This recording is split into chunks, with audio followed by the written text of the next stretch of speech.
አባቴ ፍሬውን አፍኖ ወያላው ላይ ቋጥሮ አገሪቷን ሰላም አድርጎ ለአባቴ ባስ አባቴ አማናውን ተቀብሎ ለመንደሩ ሕዝብ አሳውቆ በፍሬያቸው አስቋጥሮ አገሪቷን አማን አድርጎ ለተተኪው ትውልድ ለኔ ባስ እኔም አማናዬን ተቀብዬ የአያቶችን ርስት አከበሬ አቋማን መስርቼ ዓለምን አስቋጥሬ አገሪቷን አማን አድርጌ ለተተኪው ትውልድ ለታናሾቼ ማስተላለፍ ይሆናል።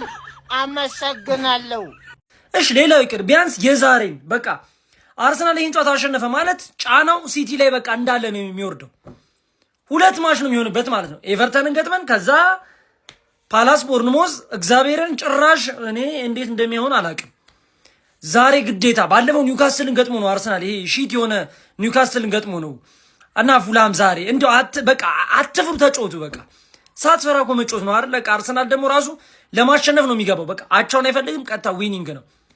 ለምን ጫና መፍጠር ይፈልጋል ሲቲ ላይ ማን ዛሬ እኔ በቃ እኔ ቻልኩትን አድርጌ ነው የምቋጠረው። የቋጠሮ ቀን ይላል። ሰሞኑን ግርግር ስለነበረ ብቻ አርሱዬ የቆመ መስሏታል ቋጠሮ። እንደዚህ የሚባል ነገር ለማባቴ አርሰናልን ለመጥላት ከሆነ ከሰይጣንም እንስማማለን። ይሄን ታውቃላችሁ። ለማንኛውም ዛሬ ቋጠሮ አለብን። ፉላም አለ፣ ማርኮስ ሲልቫ ፎክሯል። ስለዚህ አዲስ ነገር ይኖራል ብለን እንጠብቃለን።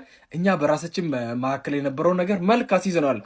መልክ ማስያዝ ያለብን ነገር አስይዘናል። ግን ዋና አላማችን ይህንን ዋንጫ ማሳካት ነው። እኛ ስፔሻሊ ማንቸስተር ሲቲዎች በትክክል የሚመለከተን አካል ማለት ነው የሚመለከተው ቀጥታ የሚመለከተው አካል ይህንን ዋንጫ ማንሳት ስለሆነ እቅዳችን ቋጠሮ ይቀጥላል ማለት ነው። ጥብ ከሆነ ልዩነቱ ምናምን የሚባል ነገር አለ። እኔ ብዙ ኤፌክት ያደርጋል ብዬ አላስብም፣ ግን የተወሰነ ኤፌክት ይኖራል። ስለዚህ አሪፍ ነገር እንጠብቃለን። ከመን ፉላም ቋጠሮ ይቀጥላል። ይመቻችሁ።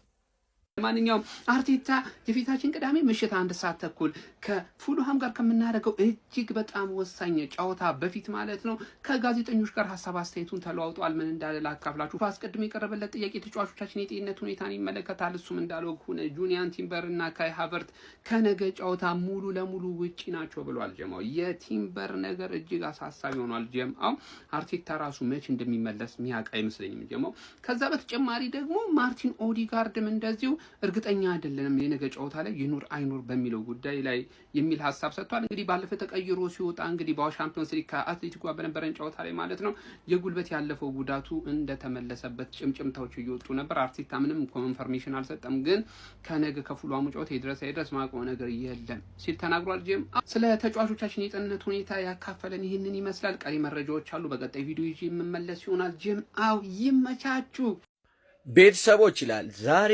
የጨዋታ ቀን ነው። ክለባችን አርሰናል ከፉልሃም ኤሚሬትስ ስቴዲየም ይጫወታል። ያው ታውቃላችሁ የኛ ተጫዋቾች በጣም ድካም ላይ ናቸው። በጣም ይሄ ጭንቀቱ አለ፣ የሜንታሊቲ ጉዳይ አለ። ግን ይሄ ጨዋታ የግድና የግድ ማሸነፍ አለብን። እኔ ደግሞ ያ ነገር ይሰማኛል። አዎ ብዙ ጎል ላናገባ እንችላለን፣ ግን ጎል ብናገባ በጣም ደስ ይለኛል። ዛሬ ጨዋታ አለን፣ ዊን እናደርጋለን። እመኑኝ በ6 ነጥብ ልዩነት እየመራን የሲቲና ኤቨርተንን ጨዋታ ሰኞ ምሽት ቁጭ ብለን እንቋጥራለን። በጨዋታው ላይ ማርቲን ኦዲጋርድ አሁንም ላይኖር ይችላል፣ ምክንያቱም በአትሌቲኮ ማድሪዱ ጌም ተጎድቷል። በእንቅርት ላይ ሌላ ጆሮ ደግፍ የሆነ ዜና ነው ይሄ አይደለ? ለማንኛውም ግን ድል ለክለቤ፣ እናሸንፋለን። ሼር፣ ኮፒ ሊንክ፣ ሪፖስት እንዳይረሳ። ግምታችሁን ኮሜንት ላይ ፈልጋለሁ። እዚህ ጨዋታ ላይ ምን ትጠብቃላችሁ? እኔ ማሸነፍና ማሸነፍ አቻ እንኳን ተቀባይነት የሌለው ጨዋታ ነው ብዬ አምናለሁ። እናንተስ? የመድፎ ፋሚሊ የዛሬውን ጨዋታ የምናሸንፍ ከሆነ 100% ጋራንቲ የምሰጣችሁ ነገር ከዚህ በኋላ አርሰናል ፈጽሞ አይሸንፍም እያልኳችሁ ነው። ዛሬ ይህንን ጨዋታ በአሸናፊነት ከገደል ነው ማክሰኞ ዕለት ያው ለፋይናል ለማለፍ እንግዲህ ከአትሌቲኮ ማድሪድ ጋር እናደርጋለን። ከዛ በኋላ ማለት ነው የትኛውንም ኃይል የቀላቀለ ምንም አይነት ኢነርጂ ሴቭ ለማድረግ አትጫወትም፣ ትጋደለዋለ። ምክንያቱም ምናልባት እንኳን ለፋይናል የምናልፍ ከሆነ በሻምፒዮንስ ሊጉ ሜይ 30 የዓመት እንግዲህ ፕሪሚየር ሊጉ ከተጠናቀቀ በኋላ ኦልሞስት የዛሬ ወር አካባቢ ስለምናደር መሀል ላይ ምንም አይነት ጨዋታ ስለማይገጥመን ፕሪሚየር ሊጉን ዋጋ ነው የምንከፍልበት። ዛሬ ግን አትሌቲኮንም እያስብን ነው የምንጫወተው ከባዱን አትሌቲኮ ማለት ሻምፒዮንስ ሊግ ለፋይናል ማለፍ ማለት በጣም በጣም ከባድ ነገር ነው። ስለዚህ የዛሬውን ጨዋታ ብቻ አፍወሉ። ይቅናን በኮፒ ሊንክ አሸብርቁ። ለአካውንቱ ቤተሰብ ያልሆናችሁ የፕላስ ምልክቷን መጫን እንዳይረሳ። እናንት የመድፈኞቹ ደጋፊዎች ሆይ የዘንድሮ ዋንጫ ከፍ ለማድረግ ተዘጋጅታችኋል ወይ? ሚዜነትስ አልሰለቻችሁም ወይ? የዛሬውን ጨዋታ ማን ያሸንፋል? እስኪ ግምታችሁን አስቀምጡ። እስኪ በኮሜንት ላይ የገባችሁ ደግሞ ዋንጫው አይቀርም ዘንድሮማ የኛ ነው እያላችሁ በኮሜንት አጥለቅልቁት። እኔም እንግዲህ እንደምትመለከቱት 1 ሚሊዮን ፎሎወር ለመግባት ጥቂት ፎሎወሮች ስለቀሩኝ ሁላችሁም ፎሎ በማድረግ ተቀላቀሉ። ይሁላችሁ ሰው ሜዳ ላይ በፍጹም ነጥብ መጣል የለብን። ከዚህ ቤት ለዚህ ልጅ ደስታ ነው ይዘንለት ልንሄድ የሚገባው። ይሄ ነገር አልሆነም ማለት ይሄ ልጅ መከነ ማለት ነው። አንድ ዜጋ መከነ ማለት ነው። ስለዚህ ስለ ልጁ ማቀው እኔ ነኝ።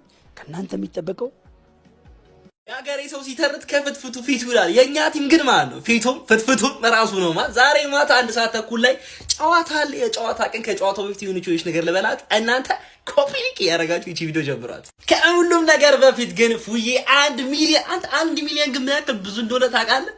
1 ሚሊዮን! ኧረ በስመ አብ ማርያምን፣ እንኳን ደስ አለሽ የኔ አባት፣ ደስ ብሎኛል። አንቺ ወደ ጨዋታው እንመለሳለን። የተናፋቂ ቡድናችን ኤሜሬትስ ከገባ ጊዜ ጀምሮ ብቻ ሲሆን ሃይብሬ የነበረበት ሳለ ራሱ ፉላም በሜዳችን መጥቶ አሸንፎን አያውቅም። እንደዚህ አይነት ታሪክ ሲወራ የሆነ አዚም ተያይዞ ይመጣል። ግን ዛሬ ማንን ነው ማናዳምጠው? ካለፉት 4 ጨዋታ ግን አሸንፈናቻ ስለሆነ ዛሬ ወጋ ማድረግ አለብን። ችግሩ ቡድናችን ያለፉትን 8 ጨዋታዎች ከ1 ጎል በላይ ማስቆጠር አልቻለም፣ ማለት በጨዋታው ላይ ማለት ነው። ያ ደግሞ በጣም ትልቅ አዛ የሆነ ሪከርድ ነው። ዛሬ ታውቃላችሁ በጎል ዲፈረንስ ከሲቲ ጋር እየሄድን እንዳለን አምነናቸው ነጥብ ይጠላሉ ምናምን ነገር ብለን እንደማንጓዝ፣ ስለዚህ ጎሎችን ማስቆጠር ያለብን ጨዋታ ነው። ፉላሞችም ጎል ማግባት እየከበዳቸው ካለፉት 5 ጨዋታዎች 4 ጎል ብቻ ማስቆጠር ይቻሉ። ይህ የሆነበት ታላቁ ምክንያት ደግሞ አሌክሳንደር ኢዮቢ በጉዳት ምክንያት የዛሬውም ጨዋታ ላይ አለመኖሩ ነው። ሃምስትሪንግ ጉዳት ተጎድቷል። ከሱ ውጪ ሪያን ሴሴኞንም አይኖርም ተብሏል። ቴቴም የለም። ኬቨን የሚባለው ያ ላመንስ ላይ ኤፍ ያገባው ልጅ እሱም የለም። በሚያሳዝን ሁኔታ ደግሞ እኛ ጋር ጁሪያን ቲምበር እንደተጠበቀው የለም። ካይ ሃቨርትዝ እንግዲህ ለአትሌቲኮ ጨዋታ ሊደርስ ይችላል ተብሏል። ማርቲን ኦዴጋርድ ደግሞ እስኪ እናያለን ያለው ሱፐር ሚኬል አርቴታ ይሄ ጨዋታ ለኛ ለነሱ በጣም ትልቅ ጨዋታ ነው። አሁን እዚህ 10ኛ ላይ ይገኙ እንጂ 48 ነጥብ ነው ያላቸው። ካሸነፉ 51 ነጥብ ይዘው እስከ 6ኛ ድረስ መምጣት ይችላሉና በጣም የተያዘ ፊክስቸር ስለሆነ ያን ነገር ከግምት አስገብተን ወጥረን ነው መጫወት ያለብን። እኛ ደግሞ ካሸነፍን በ6 ነጥብ አድርገን ከሲቲ ጋር 2 ጨዋታ ቢኖራቸውም ፕሬሸሩን ፓይል ኦን የምናደርግበት ትልቅ እድል ነው። ዛሬ ውዱ ክለባችን 3-0 ያሸንፋል ብያለሁ። ክሊንሺት 3-0 ያሸንፋል ብዬ አስባለሁ። ፎሎ ኮፒ ሊንክ ሼር እያደረጋችሁ የማቻቸው አርሰናል ነገ ነጥብ ይጥላል እያለ በተስፋ የሚያድር የሲቲ ደጋፊ አለ።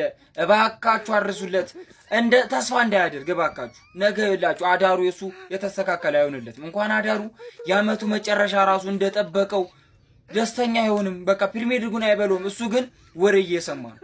ሲቲ ይበላል፣ ጋርዲዮላ ጂኔስ ታክቲክ ምናምን የሚል ከዚህ በፊት የነበረ ታሪክ እየሰማ ነው። በአሁኑ አመት አይሰራም እሱ፣ ነገሩት። ካራቦ ካፑን በልቷል። እሷን እያመሰገነ ከአሁኑ እንደሱ ነው የሚሻለው። ይላችሁ ፕሪሚየር ሊግ ተስፋ ካደረገ ይጎዳል። በልጅ አቅማቸው በጣም ነው የሚጎዱት።